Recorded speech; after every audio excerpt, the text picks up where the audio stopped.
Karigumba kanda nangna nupa ama thengnaba yaurabra nangonda interested oiba manba adubu mapung phana committee tawdaba natraga nangna relationship amadadi leiraga nangna magi pungingdo nungyongna nangonda chigjanhanba hairiba pungningi marido yamna kanba maduna mabu anamba matamda nangi wakhal khalanba adu oiradi secret ama leire sida attraction haibasi yengbada phajaba natraga nakhoibani gi marakta leiba chemistry khakki natti masi psychological ni sigi psychological gi pambai tarama thoije understand tawradi nangna deep emotional attraction ama phawon bangamgani ka hen honadrasu sigi video si loirakpada nangna chapchana khangni mabu karam haina nanga ka hena loina ninghangani mongondo kotan tanaba game sanaba natraga thabak to ohenaba honabada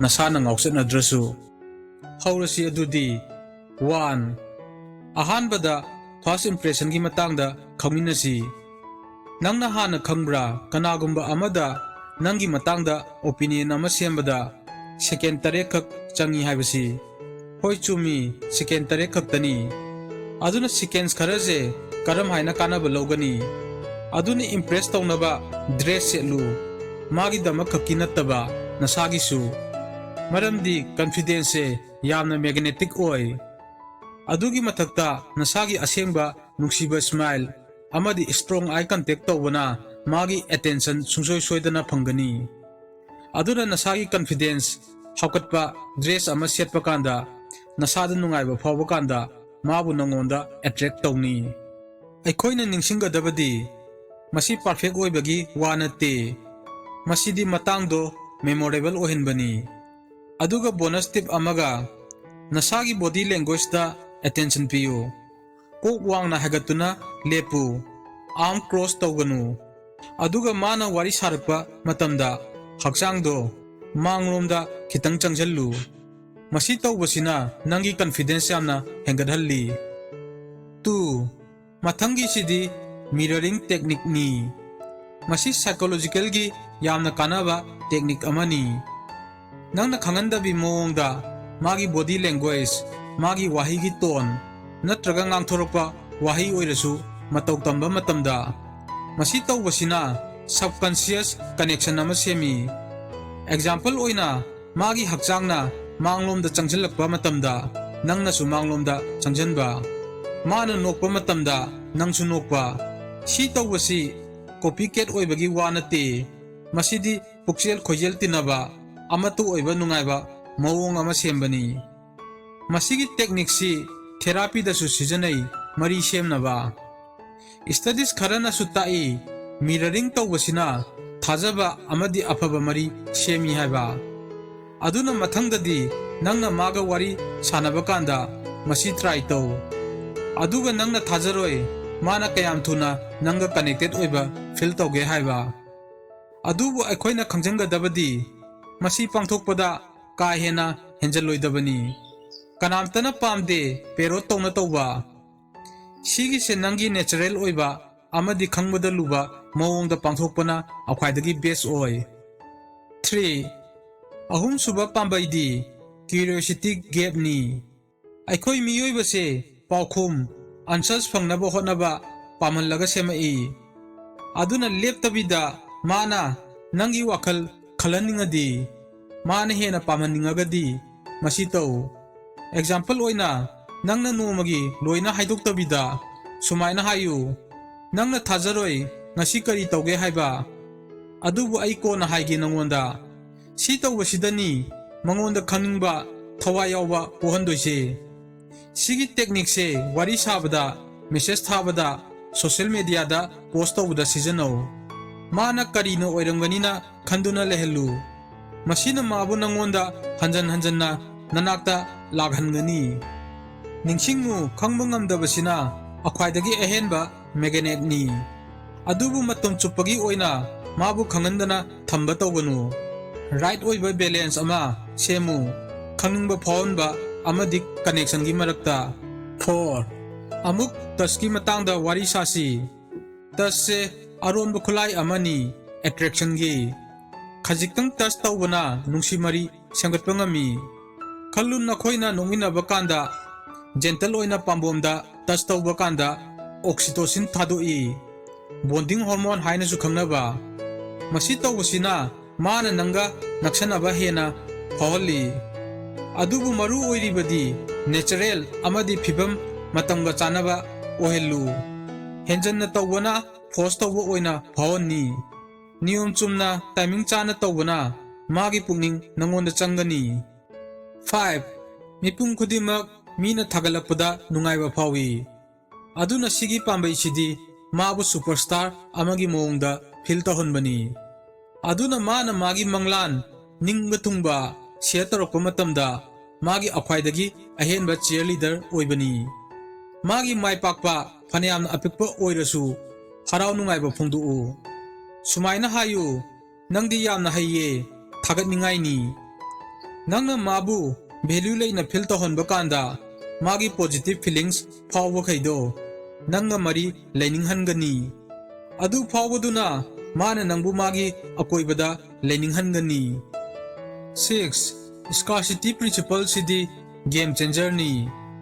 Aikoi miyoibana pami aikoina phangba ngamdabado. Aduna matam chuppada magi matam kaithokpa magi leiba tawganu. Karigumba mana message tharaadi reply tawdringaida ngaihak ngayu. Karigumba kanda mana koirusi hairaadi marak marakta busy oi hayu. Nangna nangi favorite show ama yengba oirasu si tawbasina nangonda game sanau haiba natte. Masidi mangonda khanganbani nasagi oiba punsi ama lei khanganbani. Mana nangbu matam chuppada loinaba phangde khangba kanda mana nangi time bu hena value leina lawba horakani. Aduna nupi khai busy oibasi hena value lehenbani khangjellu. Adubu maru oibadi balance thambani kai henjannasu tawganu. Unavailable oyu mabu interested ohennaba ningba kahennaba nattaba. 7. Nangna hana khangbra nungsiba manamse mapangal kanba machak amani memory gi. Aduna nanga chanajaba top top perfume ama seasonal. Masi tawbasina mana manam namba khudingi nangbu ningsingnaba. Aduna nangi khudangda ngakta chaiduna magic pangthohallu. 8. Sigi sidi isamchami adubu akanba pambaini mabu tabibani. Mangonda attention piduna wahang hangu magi interest dreams amadi magi thengnarpa mayangi matangda. Mabu tabiyena feel tawbana masabu value leyena feel tawni. Masi tawbasina magi nungaiba feelings mayam amagi matangdasu nangga loina ninggani. Aduna phone thamduna eye contact tawduna nangna mabu care lawi ullu. Masi game changer amani. Tabibase love language amani. 9. Sigi simadi khitang thamoi changningaini. Mangondu uhallu nangna friends kaiga oigera natraga thabak tawminaba mayanga matam nungaina lenba. Mana nangbu demand leyena uba kanda mangonda mahausaga sagonarpa ihunama phawangani. Nangi pungning chingchanduna magi oiningbagi. Adubu ningsinggadabadi masi tawbasi mabu phattaba mawongda jealous ohennaba natte. Masidi nangbu mamal leiba matik chaba amani utpagini. Siga loinana nangi confidence amadi nangi independence yamna attractive oi. 10. Sigi simadi kitang chamamnaba amani adubu yamna effective oi. Magi pungingda mathang tongan-tonganba feelings phawonbani. Nangna mabu loinaba kanda matang amadana playful oiba aduga mathangdana nung yawba wakal khanbagi matau utpani. Masi tawbasina mabu ngawhanduna magi pungingdo nangonda engage tohalli. Example oina nangna nongingba wari ama liramaga aduga mangonda magi nung yawba wahanghangba. Nangi punsida akhwaidagi chawba manglanse karino. Sigi pura tayonabagi matawsina magi pungningbu nangonda thawai yawba pokhanduna nangi madugi energy do hena pamhalli. Aduna pungningda khangnung nungaiba langtaknaba phawonbasina kaungamdraba connection ama semi. Adubu ningsinggadabadi nangi asengbadune maru oirise.